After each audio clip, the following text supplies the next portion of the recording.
আবার স্বাগত। 18 বছরের ঊর্ধ্বে সকলকে ভোট দান করা উচিত। 18 বছরের ঊর্ধ্বে সকলকে ভোট দান করতে হবে বা করা উচিত বলে এবার মনে করলেন মুখ্য নির্বাচন কমিশনের পদে দায়িত্ব নেওয়া জ্ঞানেশ কুমার। সামনেই তার অগ্নি পরীক্ষা বিহার, পশ্চিমবঙ্গ এবং কেরলের ভোট রয়েছে। বিহার, পশ্চিমবঙ্গ এবং কেরলের ভোটের আগেই এই বক্তব্য, এই বিষয়টা নিয়ে কথা বললেন জ্ঞানেশ কুমার। ঠিক তিনি কি বলেছেন প্রথমেই শোনাচ্ছি। राष्ट्र सेवा के लिए पहला कदम है मतदान। इसलिए भारत का हर नागरिक जो 18 वर्ष की आयु पूरी कर चुके हों उन्हें मतदाता जरूर बनना चाहिए और मतदान अवश्य करना चाहिए। भारत के संविधान लोक प्रतिनिधित्व कानूनों, नियमों और उनके अंतर्गत जारी निर्देशों के अनुरूप चुनाव आयोग हमेशा मतदाताओं के साथ था, है और रहेगा।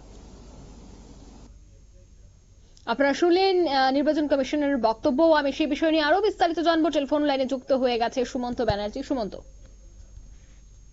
দেখো, অঙ্কিতা আজ মুখ্য নির্বাচন কমিশনার পদে দায়িত্বভার গ্রহণ করেছেন জ্ঞানেশ কুমার এবং রাজীব কুমারের জায়গায় তিনি এসেছেন।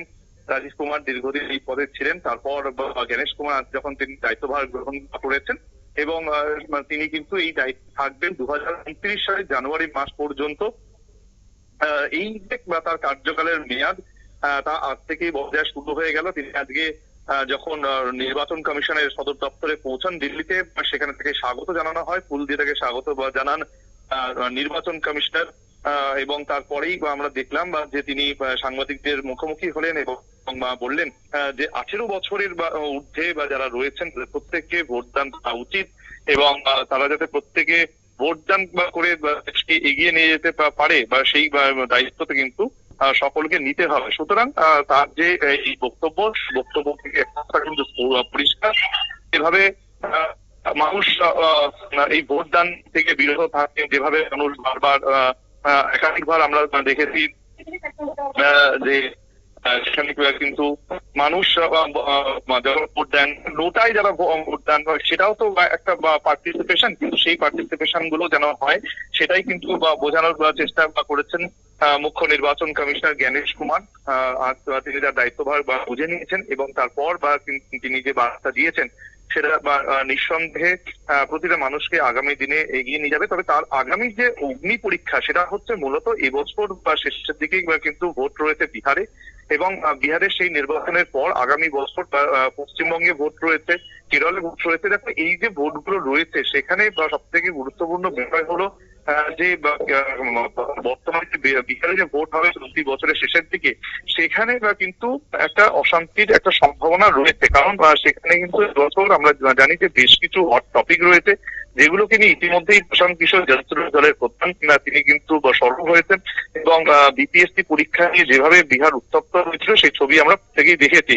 এবং এর বাইরে গিয়ে আমি যদি তোমাকে বলি যে সামনে বছর যখন পশ্চিমবঙ্গে নির্বাচন, সেই পশ্চিমবঙ্গে নির্বাচনে আমরা জানি পশ্চিমবঙ্গের নির্বাচন মানেই হচ্ছে অশান্তি, গোলাগুলি বা ফোন, এইসব গুলো ঘটতেই থাকে। সুতরাং পশ্চিমবঙ্গের যে নির্বাচন সেটা তার কাছে একটা বড় অগ্নি পরীক্ষাই হবে এবং এর পাশাপাশি কেরলেও রয়েছে। সুতরাং সবকিছু মিলিয়ে আগামী বছরের মধ্যে তাকে বেশ কিছু চ্যালেঞ্জ ফেস করতে হবে। যে চ্যালেঞ্জ তার কাছে হচ্ছে সুষ্ঠু এবং শান্তিপূর্ণ নির্বাচন করানো। সেই জায়গায় তিনি কতটা সফল সেটা কিন্তু অবশ্যই দেখার মতো বিষয়। মাথায় রাখতে হবে তিনি কিন্তু অমিত শাহ ঘনিষ্ঠ বলেই পরিচিত, কেন্দ্রীয় স্বরাষ্ট্রমন্ত্রী ঘনিষ্ঠ হওয়ায় তিনি যে বিভিন্ন সময় বা সরকারের মতন করে চলার চেষ্টা করবেন এমন আওয়াজও তুলতে শুরু করেছে বিরোধীরা। সুতরাং তার জায়গায় প্রথম থেকেই বিরোধিতা করতে দেখা গেছিল বা কংগ্রেসের তরফে বিরোধী দলনেতা রাহুল গান্ধী তিনি প্রথম সরব হয়েছিলেন তার রিক্রুটমেন্টটাকে নিয়ে, কারণ তিনি সাময়িকভাবে এটাকে স্থগিত রাখার দাবি তুলেছিলেন, কিন্তু সেই দাবিকে নস্যাৎ করে দেওয়া হয় এবং তারপরে আমরা দেখেছিলাম যে নতুন মুখ্য নির্বাচন কমিশনার হিসেবে দায়িত্ব পেয়েছিলেন এই জ্ঞানেশ কুমার। সুতরাং আগামী দিনে তার যে যাত্রাপথ সেটা যে মোটেও মানে সুখকর হবে না, সেই বার্তা কিন্তু এখন থেকেই পাওয়া যাচ্ছে।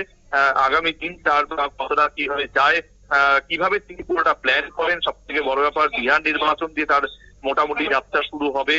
সুতরাং তারপর তিনি গোটা বিষয়টিকে কিভাবে সামাল সেদিকে এখন থাকবে রাজনৈতিক মহল। অঙ্কিতা, ধন্যবাদ সুমন্ত। অর্থাৎ 18 বছরের ঊর্ধ্বে সকলকে ভোটদান করা উচিত সেই কথাই কিন্তু তিনি বললেন এবং তিনি বলার চেষ্টা করলেন যে 18 বছরের নিচে কখনোই ভোটদান করা উচিত নয়, 18 বছরের ঊর্ধ্বেই ভোটদান করতে হবে সে কথাই কিন্তু জানালেন। নিয়ে নিচ্ছি মুহূর্তে ছোট্ট একটি বিজ্ঞাপন বিরতি, সঙ্গে থাকুন।